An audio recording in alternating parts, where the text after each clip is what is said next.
Seigneur soit avec vous. Et avec votre esprit. Évangile de Jésus-Christ selon saint Luc. Gloire à toi, Seigneur.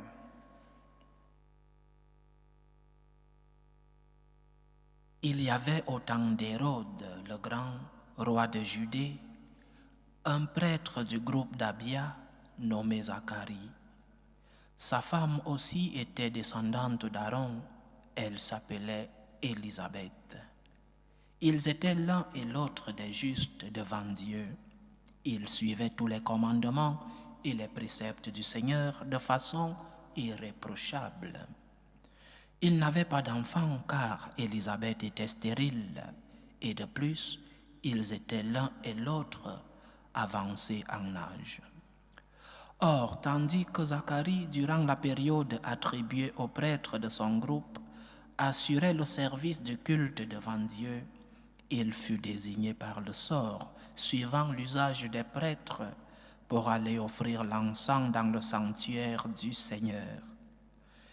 Toute la multitude du peuple était en prière au dehors à l'heure de l'offrande de l'encens.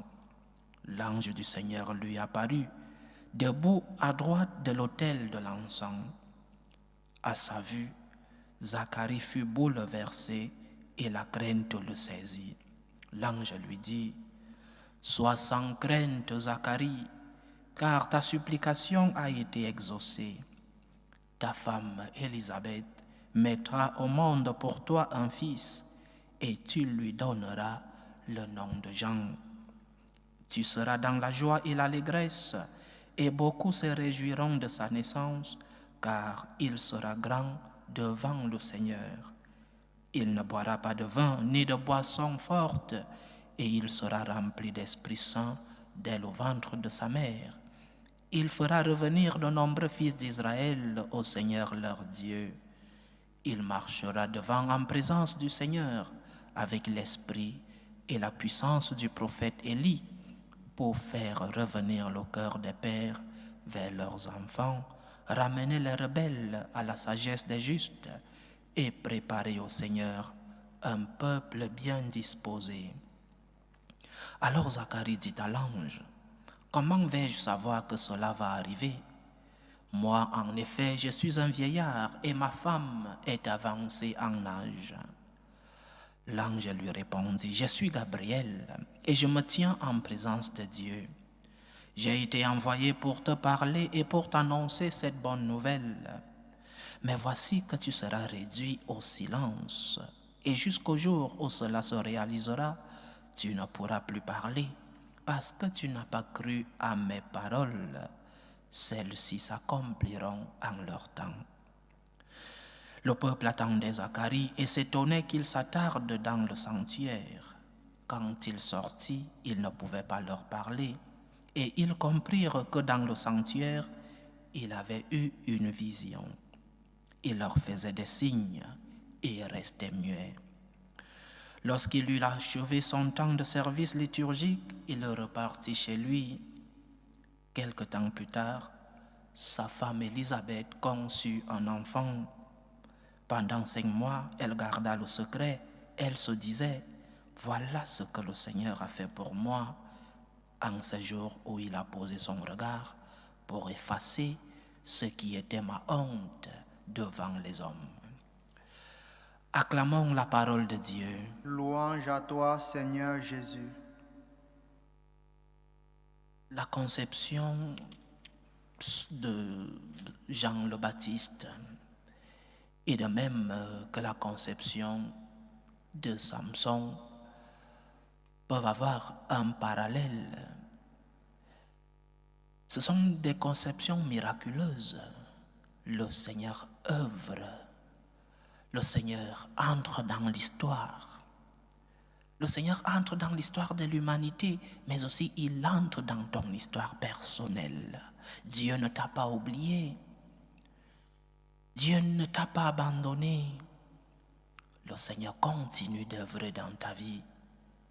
Il ne s'est pas éloigné de toi. Donc, nous pouvons voir l'œuvre de Dieu dans ces 2 femmes, les 2 stériles et les 2 avancées en âge. Et la toute-puissance du Seigneur œuvre en elle. La toute-puissance du Seigneur remplit leur vie d'allégresse. Elles conçoivent en âge avancé, malgré la stérilité. Dieu œuvre encore dans l'histoire. Le Seigneur entre encore dans nos histoires. C'est le premier enseignement que ces deux lectures nous donnent. Dieu n'est pas éloigné de toi. Dieu ne t'a pas abandonné. Dieu continue d'agir dans ton histoire, dans l'histoire de l'humanité, mais aussi et surtout dans ton histoire personnelle. Il ne manque qu'une seule chose, que tu prépares, que tu sois prédisposé à recevoir le don de Dieu, que tu sois prédisposé à recevoir le miracle du Seigneur dans ta vie. Le Seigneur continue d'œuvrer. Crois-tu en cela? Crois-tu que le Seigneur continue de faire des miracles? Crois-tu que le Seigneur écoute tes supplications? Ou alors tu pries avec une attitude de doute? Tu pries avec une attitude de « je fais aussi cela comme cela ». Le Seigneur ne te demande qu'une seule chose, confiance, abandon. Parce que le Seigneur, oui, continue de faire des miracles. Parce que Dieu, oui, ne nous a pas abandonnés.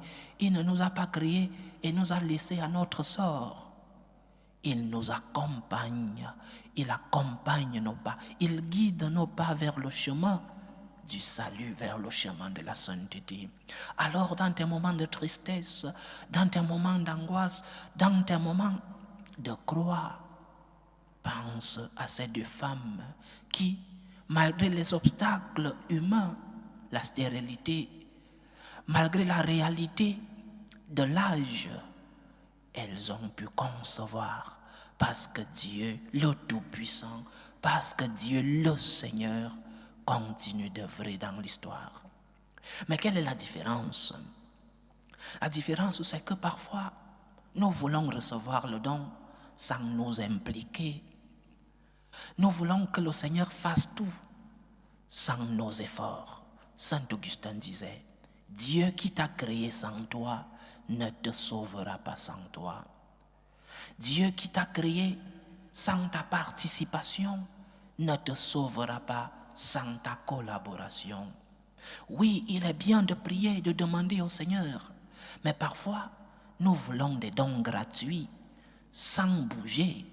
Nous voulons que le Seigneur fasse tout le miracle. Qu'est-ce que l'ange demande à la mère de Samson? Tu ne boiras ni de vin. Et elle a respecté ses commandements. C'est parce qu'elle a respecté la condition que le miracle s'est réalisé.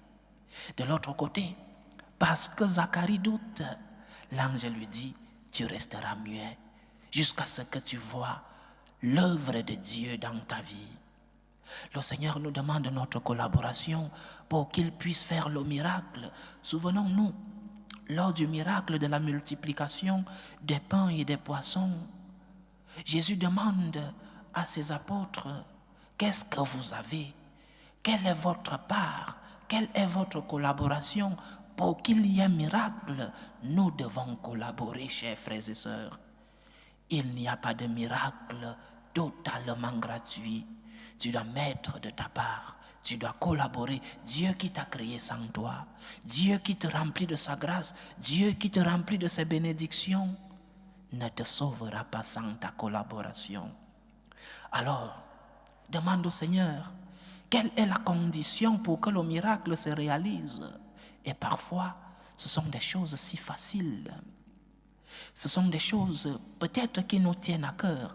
Peut-être que pour le miracle de la conception de Samson, que cette femme aimait de temps en temps prendre un verre de vin et le Seigneur lui dit, tu ne boiras pas de vin jusqu'à ce que le miracle se reproduise.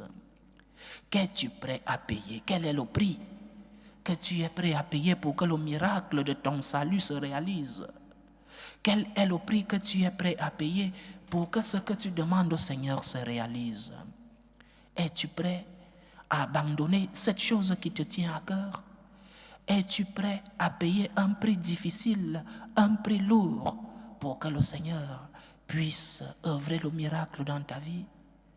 Le miracle, le Seigneur le fait et il continue d'œuvrer dans l'histoire. Mais parfois, nous n'arrivons pas à nous éloigner de ces obstacles qui empêchent le miracle. Parfois, le Seigneur nous donne une condition, un peu de sacrifice, un peu d'effort pour que le miracle se réalise. Pourquoi tu ne vas pas plus à la messe? Pourquoi tu ne fais pas des efforts dans la confession? Pourquoi tu ne fais pas un sacrifice en allant aider ceux-là qui sont dans le besoin? Tu veux le miracle, mais tu ne veux pas payer le prix. Tu veux que le Seigneur fasse tout et que toi tu ne reçoives tout gratuitement. Ce n'est pas la foi chrétienne. Le Seigneur, dans le miracle de la résurrection, a accepté la croix. La condition de la résurrection, c'était le passage par la croix, par la passion. Qu'est-ce que tu es prêt à donner pour que le miracle se réalise dans ta vie? Quel est le prix que tu es prêt à payer pour que le Seigneur fasse le miracle que tu lui demandes dans ta vie? Es-tu prêt à te sacrifier? Es-tu prêt à faire des efforts? Des efforts dans ta vie spirituelle, des efforts en donnant tes biens à ceux qui n'en ont pas. Dieu œuvre dans nos vies, mais parfois nous ne voulons pas collaborer pour que le miracle se réalise. Dieu œuvre dans nos vies, mais parfois nous n'arrivons pas à accepter les conditions pour que son œuvre soit visible dans nos vies. Chers frères, chères sœurs, le Seigneur vient naître dans ta vie. Le Seigneur, dans quelques jours, veut transformer ta vie, vient te purifier. Il assume ta condition d'homme, mais pour te purifier, pour te pardonner et t'élever à la condition de fils de Dieu. Quelle est ta collaboration? Quel est le prix que tu peux payer?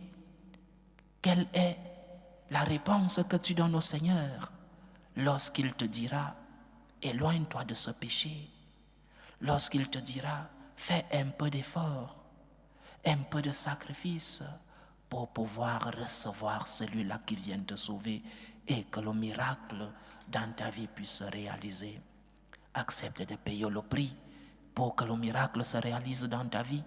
Tu viens demander au Seigneur, il est ton Père. Il nous donne ce dont nous avons besoin. Mais Dieu qui t'a créé sans toi ne te sauvera pas sans toi. Dieu qui t'a créé sans ta participation ne te sauvera pas sans ta collaboration. Le prix du miracle, tu dois le payer. Si tu veux que le Seigneur continue d'œuvrer dans ta vie, accepte la condition, accepte le prix que tu dois payer pour que l'œuvre du Seigneur se réalise, que l'œuvre du Seigneur atteigne sa plénitude dans ta vie. Que le Seigneur nous aide à ouvrir les yeux pour que nous puissions voir la condition qu'il met pour la réalisation des miracles dans nos vies. Que le Seigneur nous donne la force de pouvoir accepter et d'affronter le prix que nous devons payer pour que son salut atteigne sa plénitude dans nos cœurs et dans nos vies. Que Dieu nous aide. Loué soit Jésus-Christ. À jamais.